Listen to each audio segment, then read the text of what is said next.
네, 부동산 시장으로 몰려가는 돈줄을 틀어막는 효과는 일단 커 보입니다.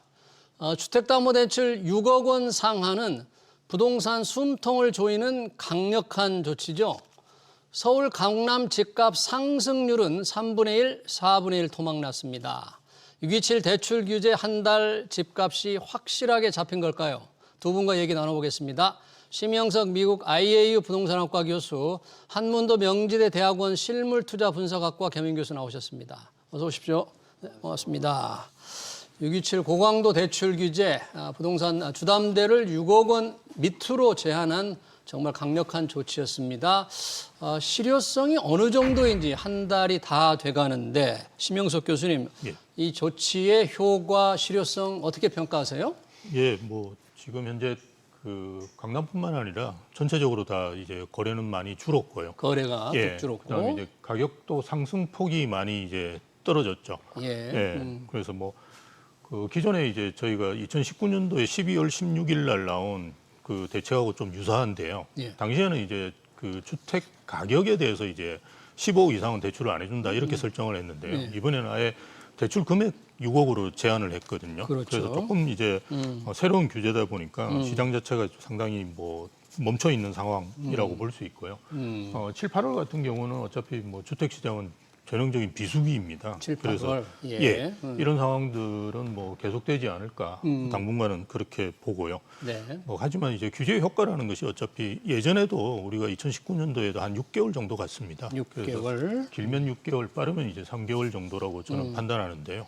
뭐 어쨌든 저는 이번에는 3개월 쪽에 좀 더 무게를 두고 싶은 생각이 있고요. 3개월 정도밖에 밖에 안 갈 것 같다 그런 생각이세요? 뭐 예전에 비해서는 6억 원 대출을 해주니까요. 예. 그리고 벌써 이제 주택시장의 바로미터라고 할 수 있는 송파구 같은 경우 저번 주가 이제 그 보합 수준을 보이다가 이번 주는 반등을 했거든요. 뭐 반등이라 그러면 좀 무섭고 상승폭을 다시 늘려갔다. 네. 이렇게 이해하시면 될 것 같은데요. 오, 그래요. 예, 그래서 뭐 저는 9월 정도 되면 서울 자체가 전체적으로 다시 상승폭을 늘려가지 않을까 이렇게 판단하고요. 네. 네, 뭐 그렇게 봅니다. 네, 9월 정도면 상승폭, 지금 상승률이 둔화되고 있거든요. 그렇죠. 폭이 다시 늘어날 수도 있다 이렇게 보고 계시는데 한문도 교수님, 이 집값 전망과 관련해서 보니까 한국은행 발표를 보니까 7월 주택가격 전망 소비자 동향 지수가 많이 낮아졌더라고요. 109.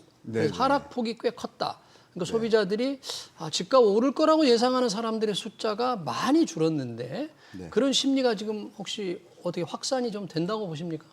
예, 저는 뭐 우리 교수님도 3개월 얘기하셨잖아요. 3개월 정도? 예, 네. 3개월 정도 가실 거라는 것처럼 일단 이번 달 이제 한 달 돼가지 않습니까? 예. 이제 한 달 됐어요. 됐고 실제로 거래량이나 가격이나 모든 면에서 둔화 조짐 보이고 있고 예. 조짐이 아니라 뭐 서울 같은 경우에는 0.43까지 찍었다가 주간 상승률이 예. 저번 주 어제죠. 어제 발표한 거 0.12까지 내려왔어요. 거의 뭐 4분의 상승률. 1 수준이니까 다음 주 되면 지금 계속 하향 추세인데 다음 주 정도 되면 제가 볼 때는 0 정도는 이제 접근할 것 같습니다. 그 뒤가 중요한데 7, 8월이 비수기잖아요. 예. 이 부분이 가시하면 제가 볼 땐 3개월 일단 기본적으로 가고요. 중요한 건 이제 추가 대책이 어떻게 나오냐.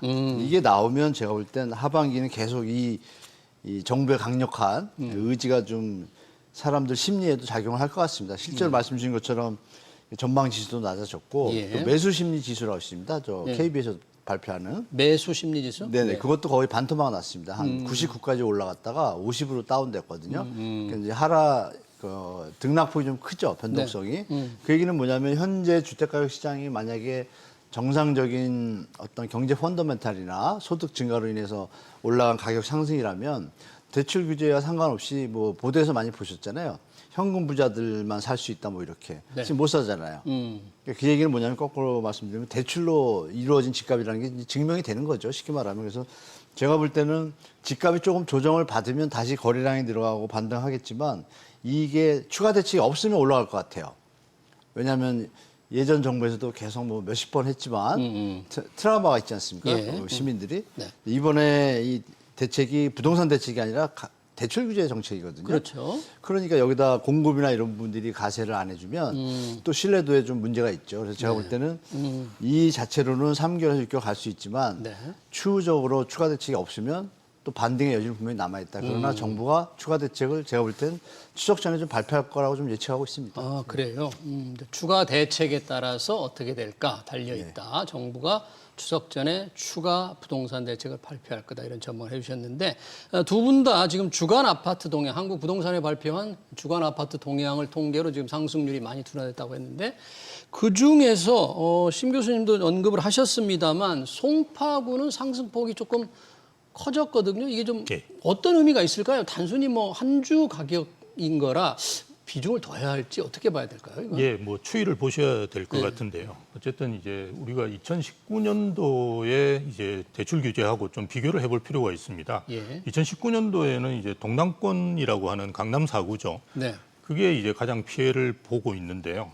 그게 0.33% 상승을 하다가 0.01%로 한 달 동안 떨어졌어요. 그러니까 거의 한 30배 떨어졌다고 보시면 그러네요. 됩니다. 하락 그런데 지금 이제 속도가. 하락폭이라는 게 0.82에서 0.25거든요. 네. 한 4분의 1 정도로 떨어졌지만 그 당시에 비교해 본다 그러면 뭐 상당히 유지를 하고 있다라고 보시는 게 맞습니다. 아. 그래서 과거에 이제 그 나왔던 대출 규제에 비해서 지금 영향 요인이 크진 않다. 저는 이제 크지 그렇게 않다. 보거든요. 예. 왜 그러냐 그러면 이건 이제 학습 효과 때문이겠죠.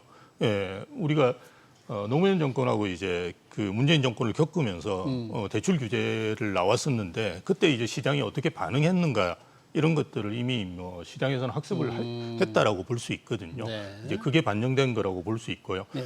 말씀하셨듯이 추가 대책이 이제 어떤 것이 나오느냐 이게 중요할 것 같아요. 예, 근데 과거에 이제 나왔던 대책의 아류가 나온다 그러면 사실은 큰 의미가 없다. 예, 그래서 뭐 또 이번에도 이제 사실은 그 주택 가액이 아니라 대출 금액을 이제 나온 거거든요. 예. 그래서 뭔가 좀 새로운 대책이 나온다 그러면 뭐 우리 한문호 교수께서 말씀하셨듯이 뭐 하반기까지 이렇게 연장이 될 수 있겠지만 그렇지 않다 그러면 지금 현재 이제 시장에서의 반응이라든지 이런 걸 본다 그러면 뭐 강남 같은 경우는 뭐 호가를 떨어뜨리고 이러는 게 거의 없습니다. 지금 호가를요? 상황에서는. 예. 그러니까 집주인들이 매물 내놓는 것을 뭐 우리가 보통 이야기하듯이 뭐 떨어뜨려 가지고 내놓는다 이러면 이제 거래가 그렇게 될 수가 있는데요. 지금 이제 상황은 뭐 이제 그런 매물도 있지만 사실은 대부분의 매물들은 호가를 그대로 유지하고 있는 상황이거든요. 네. 뭐 이런 상태가 계속되는 상황에서 정부에서 추가 대책들이 큰 의미 없이 나왔을 때는 저는 뭐 곧 반등할 수 있다. 뭐 이렇게 그래요? 봅니다. 그렇긴 합니다. 호가를 안 떨어뜨린다고 했는데 뭐 국토부 실거래가 공개 시스템인가요? 뭐 강남구, 마포구 일부 단지는 이 호가 가격이 수억 원씩 떨어진다 뭐 이런 것도 지금 보이던데 이건 극히 일부 현상인가요? 이런 건 어떻게? 아니, 전반적으로는 이제 지금 경합 중입니다. 교수님 말씀하신 것처럼 일단 집값 상승이 계속 이어져 왔었고 그리고 내년에 이제 입주 물량 특히 서울이요. 예. 서울이 입주 물량 부족이라는 사실은 다 알고 있습니다. 입주 물량 부족. 그 부분에 대해서 이제 시장이 어떻게 반응하냐가 중요한데 일단 정부 정책으로 인해 가지고 매수 심리는 일단 줄었어요. 예. 그러나 이제 희소성이 있는 단지라든지 뭐 재건축 호재가 있는 단지들은 뭐 일부분들이 매입을 할 수 있지 않습니까? 예. 근데 이게 이제 우리가 주택 통계 방식에서 하나가 거래가 돼도 5천 세대면 5천 세대 가중치를 적용을 해요. 예. 그러다 보니까 좀 신뢰도가 약간 떨어지는 부분이 있는데 주간 통계가 여하튼 전체적으로 지금 말씀하신 그런 다른 구역들, 뭐 강남구 외에 마포구, 뭐 송파구는 좀 올랐고, 네. 목동이라든지 조금 광진구, 네. 조금 강세를 보이던 곳들이 말씀하신 것처럼 뭐 1력씩 떨어지는 거래가 지금 나오고 있습니다. 예. 그러면 이게 이제 경합 중이라는 얘기죠. 또 신고가도 또 나오고 있거든요. 신고가도 있어요? 네네. 그러니까 이제 시장에서 혼동스럽긴 한데 전체적인 흐름이 중요하죠. 예. 그러니까 뭐 흐름을 우리가 볼 때 아까도 말씀 나눴지만 전반적으로는 다 거래량도 둔화되고 있고 감소하고 있고 네. 상승률도 둔화되고 있고 특히 저번 주 주간 통계가 좀 의미가 있던데요. 전세 가격도 또 하락으로 나왔습니다. 상승폭이 둔화된 거예요. 그러니까. 전세 가격도 그러니까 매매 네. 가격도 둔화가 되고 전세 가격도 둔화가 예. 됐다는 게 의미가 있는 게 뭐냐면 매매 가격이 둔화가 되면 전세로 약간 풍선 효과가 있어서 전세가가 버티는 효과가 있는데 이것도 내려갔어요. 예. 여기서 우리가 생각할 게 정부에서 이번에 던진 대책이 예. 이 전 금융권 동시 시행이거든요. 이게 아주 의미가 있다고 좀 봐요. 왜냐하면 네. 예전에는 그 대책을 던지면 예. 꼭 한두 개 은행을 갖다가 이렇게 풀어놨습니다. 풀이하게. 네. 그러니까 이제 우회로가 있는 거죠. 이번에 우회로를 다 막았다는 이거를 거죠? 이제 알면서도 놔뒀어요. 근데 이번에는 보시면 보도자료 보시면 전 금융권 동시 시행. 네. 그것도 뭐 휴일 지나고 바로 즉시 시행. 그러니까 그게 뭐냐면 그 동안의 우회로조차도 이제 막겠다 일단. 네. 그러면 이거는 가계부채에 대한 정부의 강력한 의지이기 때문에 제가 볼 때는 이 현상은 경합을 보이다가 추석 이후로 이때 대출 총량이 또 줄거든요. 저는 좀 하방으로 시장이 좀 전환할 거라고 좀 예측하고 있습니다. 추석 이후로 하방 그리고 추석 전에 나타날 수도 있고요. 그 대책 그리고 추가 정부 대책이 또 어떻게 나오느냐에 따라서 달라질 수 있다는 그런 얘기네요. 그런데 대출 한도가 6억 원으로 제한되니까 6억 원 이내 대출을 받아서 살 수 있는 동네로 상승 이 힘이 에너지가 바뀔 거다. 뭐 풍선 효과인데 그런 현상들은 좀 나타나고 있나요? 주로 뭐 서울 외곽인데요. 저희가 노도광이나 금강구 보통 이렇게 이야기하는 지역인데요. 뭐 저희 지점도 그쪽에 있는데요. 예. 이게 지금 현재는 뭐 그런 움직임은 거의 없다. 아, 풍선 효과 예, 움직임이 오히려 없다. 더 얼어붙는 것 같다. 그런 이야기들을 많이 하십니다. 더 얼어붙는다? 예, 오히려 지금 한 12억에서 15억 사이. 그러니까 6억 대출에서 플러스 알파로 해서 살수 있는 이렇게 곳? 살 수 있는 이런 지역들은 문의가 조금씩 늘고는 있습니다. 그래서 이거는 제 생각으로는 이제 똘똘한 한 채에 대한 수요가 여전히 규제 때문에 많거든요. 예. 뭐 다주택자에 대한 규제 이런 것이 많기 때문에 살려면 조금 더 이제 보태가지고 더 좋은 것을 달려고 하는 수요 뭐 이런 것이 있는 것이 아닌가. 그리고 대출 규제라는 건 어차피 그 서울 외곽이라든지 지방에 더 큰 영향을 미칩니다. 이게 작년에도 저희가 대출 규제가 나왔었지 않습니까? 예. 그때 우리가 소위 이야기하는 강남구라든지 마용성 이런 지역은 전혀 변동이 없었거든요. 그런데도 불구하고 외곽 지역은 많이 안 좋아졌습니다. 우리가 6억을 빌려준다고 해서 그럼 외곽 지역에 있는 분들이 6억을 풀로 빌려가지고 집을 사지는 않거든요. 특히나 지금 더 문제가 되는 거는 정책금융 같은 경우는 이제 수도권뿐만이 아니라 지방도 영향을 지금 동일하게 적용을 시켜버렸습니다. 정책금융 한도도 줄게 됐잖아요. 예, 네. 그 줄었는데 지금 대부분 대출 규제가 수도권에만 적용이 되는데요. 정책금융 같은 경우는 지방에도 적용이 됩니다. 그렇게 지금 만들어놨어요. 그런 예. 경우에는 지방 수요 같은 경우도 상당히 영향을 받을 수 있겠죠. 그래서 지금 이제 그럼 우리가 그쪽에서 움직임이 있다 그러면 노도강이 있는 동북권이라고 할까요? 여기가 그 전에 이제 0.24%포인트 올랐는데요. 최근에 발표된 거 뭐 0.11%입니다. 상승률이. 예. 그러니까 여기도 마찬가지로 지금 조정을 영향을- 받고 있다라고 네. 생각하시면 되고요. 예. 이렇게 이런 이유 자체가 어차피 이런 지역에 사는 분들은 대부분 이제 무주택자분들이 이렇게 대출을 많이 받아서 사시는데 우리가 강남이라든지 마용성 이런 쪽에 사시는 분들은 무주택자가 바로 강남을 사지는 않거든요. 예. 일반적으로 유주택자가 갈아타기 수요가 많은 지역입니다. 그렇다 보니까 대출 규제의 여파들이 조금 줄 수 있는 거죠. 예, 그런 점들이 고려될 필요가 있는 것 같습니다. 그러네요.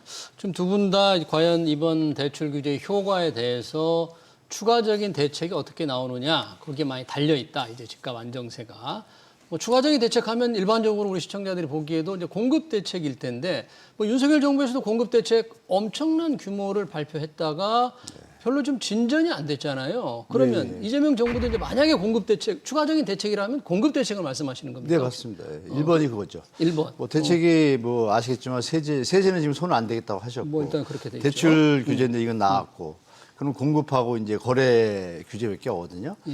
그러니까 공급 3기 신도시 일단 이슈로 올라왔고요. 3기 신도시. 그리고 거래 부분에 대해서는 제가 볼 때 양도세 비과세 일시적 이주택에 대한 그 양도세 비과세 감면 조항이 있습니다. 있죠. 네, 3년 동안 3년 안에 팔면은 세금을 좀 안 매기거든요.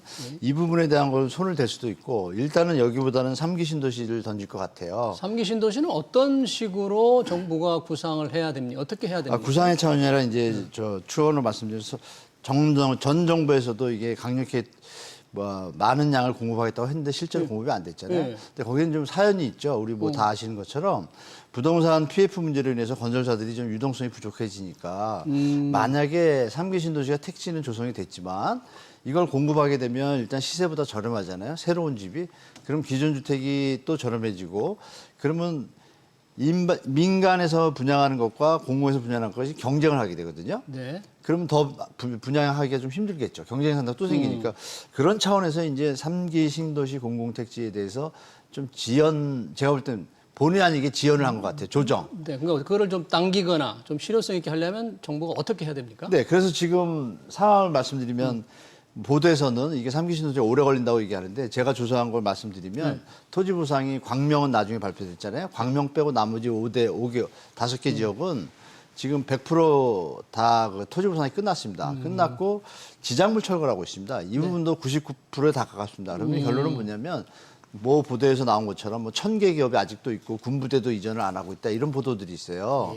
3기 신도시 공급이 어렵다라는 얘기를 하는데 실제 상황은 어떻냐? 행정 대집행이라는 과정과 부당이득 반환 청구라는 것을 바로 이제 행정 활동을 시작하면 그분들이 나가거든요. 나가게 되는데 우리가 사업 순서상에서 실시 계획 승인인가가 있고 사업 계획 승인인가가 있습니다.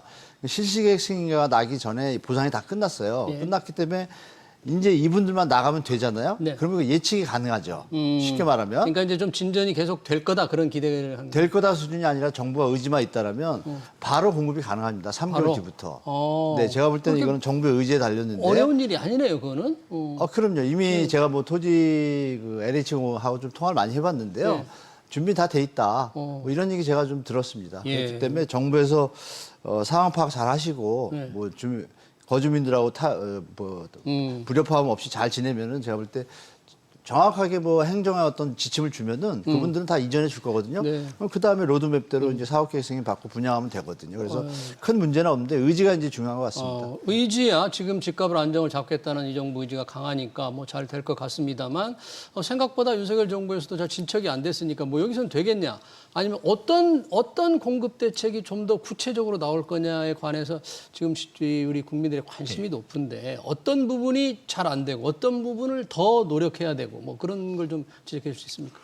근데 지금 뭐 3기 신도시 아니고는 그 임기 내에 할 수 있는 방법은 없습니다. 3기 지금 신도시밖에. 무슨 택지 개발을 한다고 해서 그게 나오겠습니까? 지금 우리 그렇죠. 3기 신도시도 아시다시피 문재인 정부 때 나온 건데 이제 사실은 그 이재명 정부 끝에 돼 가지고 입주를 하는 거거든요. 예. 그리고 이제 뭐 한문도 교수님 되게 긍정적으로 보시는데 지금 본청약한 게 만 세대가 안 됩니다. 본청약, 예, 본청약. 올해까지 본청약 하는 게 만 세대 안 됩니다. 그러니까 이게 2028년도 돼야지 겨우 만 세대가 입주한다는 말이거든요. 예. 그럼 이재명 정권 거의 끝날 때 아니겠습니까? 그러니까 사실은 이것도 사실 공급으로서의 굉장히 약한 부분인데 그나마 이제 3기 신도시밖에 없다는 거죠. 그래서 이 일정을 저는 당길 수는 없다고 봐요. 당기긴 쉽지 않다. 예, 당기기 쉽지 않아요. 이 개발 사업이라는 게 일정을 당긴다는 건 거의 불가능합니다. 그러니까 늦추지 않도록 이걸 잘 진행을 해야 되는데요. 네. 우리가 보상이 끝났다고 해서 다 끝난 게 아니거든요. 사업이라는 거는 상당히 많은 시간이 또 필요합니다. 그래서 저는 이걸 어쨌든 좀 그 늦추지 않도록 정부에서 늦어지지 신경을 않도록. 쓰고 그런 일을 해야 되고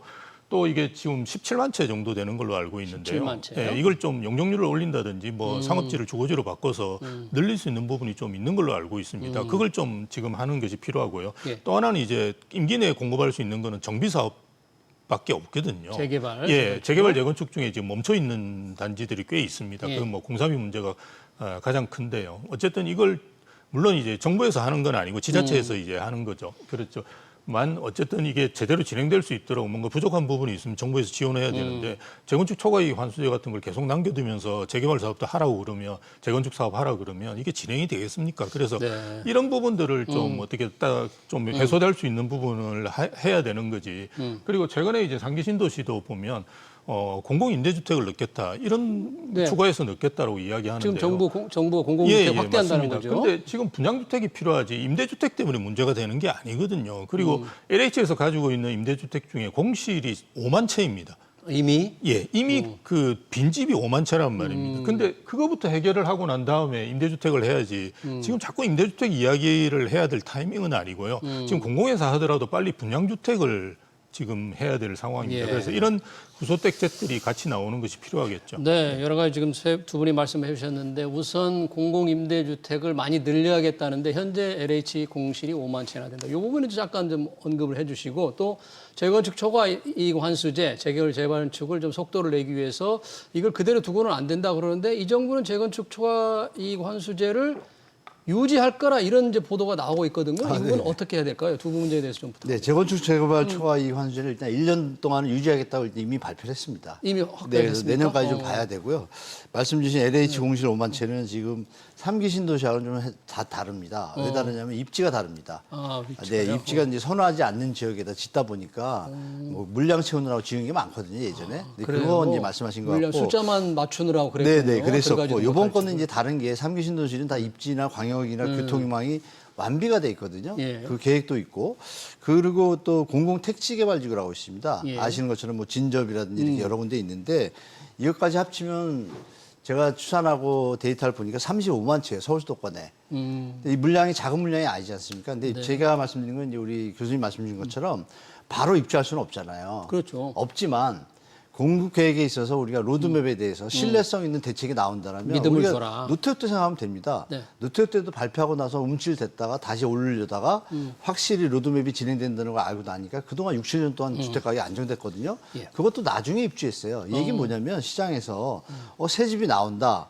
근데 2년 뒤에 나온다. 그럼 나는 2년 뒤에 집을 살 수 있는 여지를 갖게 되잖아요. 지금 집을 급하게 안 사고. 서두를 필요가 없다. 심리를 안정시키기 안정시키는, 때문에 대체 효과가 발생을 합니다. 그래서 제가 드릴 말씀은 바로 입주하는 것을 원하는 것이 아니라 이 부분에 대해서 로드맵이 올해는 지금 정해져 있는데 이것도 좀 땡기면 더 추가할 수도 있을 거라고 저는 보거든요. 네. 그럼 내년에 만약에 6, 7만 호가 나온다고 가정하면 시장이 좀 안정되는 효과가 분명히 있어요. 그럼 후년에 또 나온다.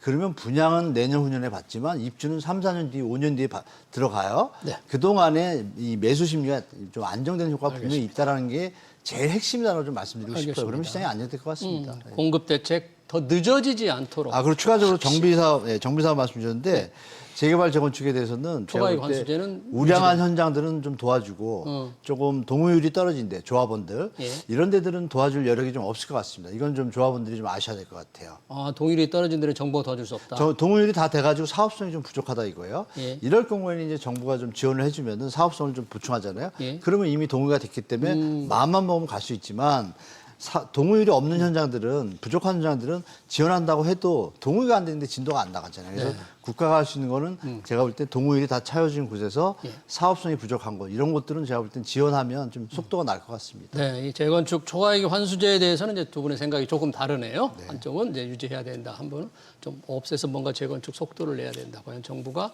이미 1년을 유지한다고 했는데 시장에서 과연 어떻게 반응할지 좀 지켜봐야 될 것 같고요.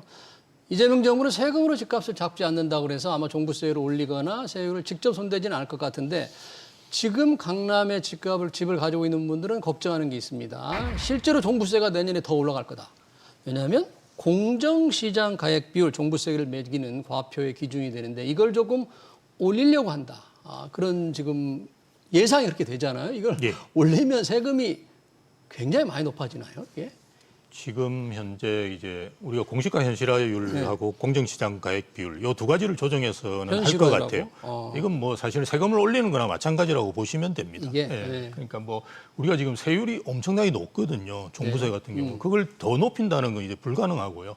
그래서 어쨌든 증세를 저는 할 거라고 보는데요. 이 두 가지를 쓰겠죠. 그런데 지금 공시가 현실화율 같은 경우는 작년에도 이제 집값이 좀 올랐고요. 올해도 이제 집값이 많이 올랐지 않습니까? 그래서 이거 공시가 현실화율까지 공시가도 현실화 시켜버린다 그러면 상당히 많이 오릅니다. 그래서 이걸 할 가능성은 없고요. 저는 공정시장 가액 비율을 조정할 가능성은 있는데요.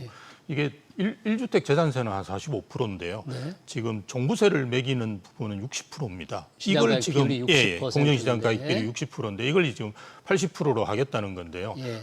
상당히 올라갑니다. 왜냐하면 기존에 이제 가격도 올라간 데다가 올라갔다. 이걸 이제 한 20%포인트 올린다 그러면 예. 아마 강남에 계신 분들은 지금 대부분 종부세를 내거든요. 예. 그 종부세가 한 1.5배 정도 이제 늘어나시게 될 거예요. 그래서 실제로 그걸 이제 계산한 뭐 자료들도 이제 최근에 언론에서도 많이 나오고 있습니다. 근데 뭐 세수 확보를 하기 위해서 한다고 하지만 사실은 이제 이거는 부동산의 증세라고 보는 것이 네. 저는 맞고 앞으로도 이런 시도들은 상당히 많이 하지 않을까 네. 저는 그렇게 봅니다. 예. 결국 세금으로 집값을 잡지 않겠다고 했는데 실질적으로 세율 인상이나 똑같다. 만약 이 정도 오르면 이 부동산 시장에도 조금 영향을 줄 수 있을 것 같습니까, 교수님? 한 교수님? 일단 20억이나 25억까지는 뭐 의미가 없습니다. 보유에 대해서 부담이 별로 없습니다. 12억을 일단 빼고서 계산하기 때문에 예. 시가 한 15억짜리 같은 경우에 30만 원, 50만 원 내거든요. 30만 원 내던 분들은 한 40만 원 정도 내게 되고 예. 60만 원 내던 분들은 뭐 70만 원 별로 차이가 없지만 이게 이제 30억, 40억으로 하면 좀 틀려집니다. 예를 들어서 뭐 2천만 원 내던 분이 갑자기 2,700~800을 내게 되고 단위가 좀 바뀌어요. 특히 이제 1주택자 같은 경우에는 부담이 되겠죠. 은퇴하고서 소득이 없으신데 소득이 없는 분들. 이런 부분에 대한 뭐 맞춤형이 아직 완비가 안 됐거든요. 그래서 분명히 일부 분들은 피해자가 생깁니다. 피해자라기보다는 부담을 느끼는 분들이 나올 수밖에 없어요. 분들. 고가 주택에 대해서.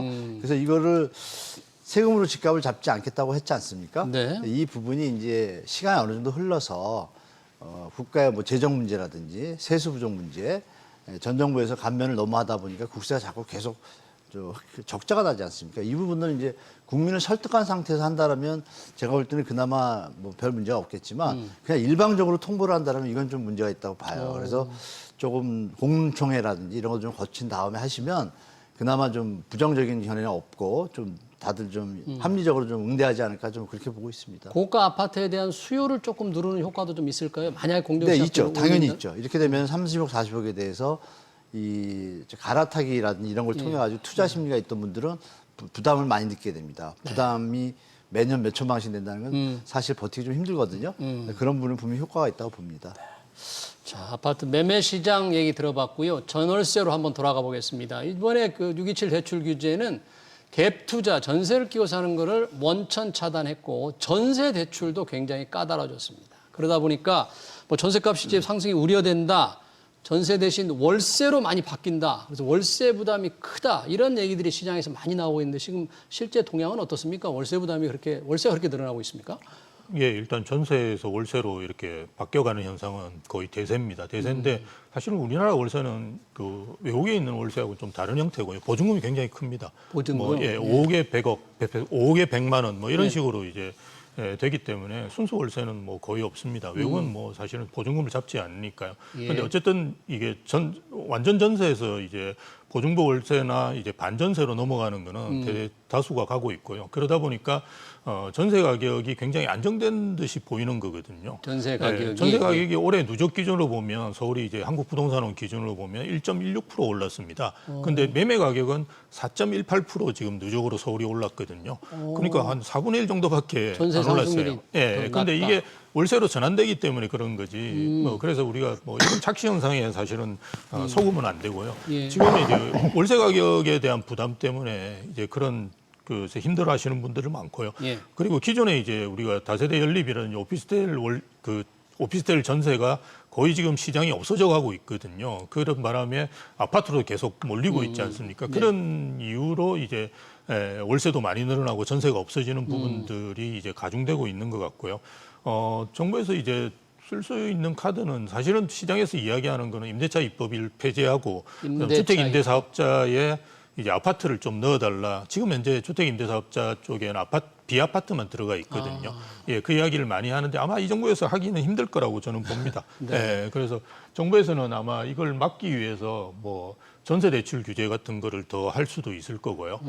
심하면 뭐 계약갱신 청구권을 더 늘린다든지 이런 시도도 할 수 있을 건데요. 사실은 임대차 입법으로 인해서 지금 발생한 이런 폐단을 또 다른 규제를 해서 막으려고 한다 그러면 정말 심각한 문제가 발생할 수 있다. 그래서 지금 말씀드렸듯이 임대차 입법을 좀 조정하고 주택임대사업자 제도를 아파트에도 좀 풀어주는 것이 저는 이게 좀 안정화시킬 수 있는 방안이 아닌가 단기적으로 그렇게 봅니다.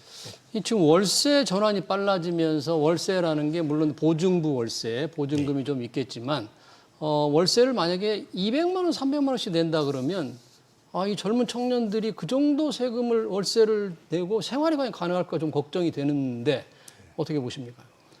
지금 일부에서 나오는 고가 임대는 사실 일부에 그치지 않습니다. 일부다. 네, 제가 방송에서는 부적절해서 좀 말씀 못 드리겠는데 단기 임대들이 요새 많이 있습니다. 단기 임대. 단기 임대는 어떤 겁니까? 6개월, 8개월, 1년 이런 것들 이런 것들이 강남 일대에 많이 있습니다. 근데 그건 제가 이제 부적절해서 좀 말씀 못 드리고 이것도 이제 집회에 들어갑니다.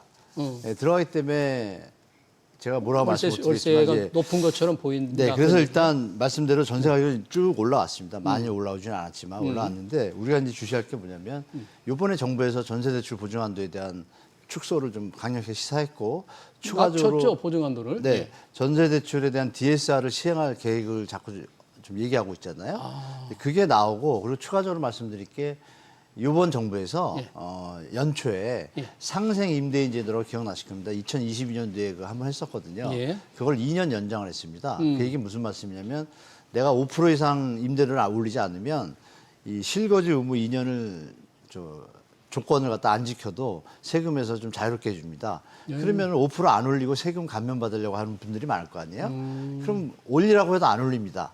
그러니까 결론적으로 말씀드리면 올해 전세 가격 리미트 상승은 5% 이내다. 어느 집이든 예. 대부분이 그럴 것이고 그럼 나머지 지역은 전세대출 보증한도나 이런 걸로 인해서 본의 아니게 가격이 낮추는데 이번에 조건전세부 대출 신축 입주 아파트에 대해서 제도가 나왔잖아요. 이것 때문에 지금 시장이 혼동을 겪고 있는데 동대문 같은 경우에 입주 물량이 많다 보니까 지금 전세 가격이 좀 내려갔어요, 많이. 네. 그러니까 이런 것들이 지역별로 좀 편차가 있긴 하지만 전체적으로는 상승 요인이 분명히 있음에도 불구하고 네. 여러 가지 대책들이 나오다 보니까 제가 볼 때 올해는 크게 걱정하지 않으셔도 될 것 같고 내년까지 이어질지는 좀 두고 봐야겠습니다. 네, 일반적으로 좀 전세가 줄어들고 월세 부담이 늘어난다는 젊은이들의 이 상당히 문제, 이런 문제도 조금 빨리 해소를 해야 될 것 같습니다.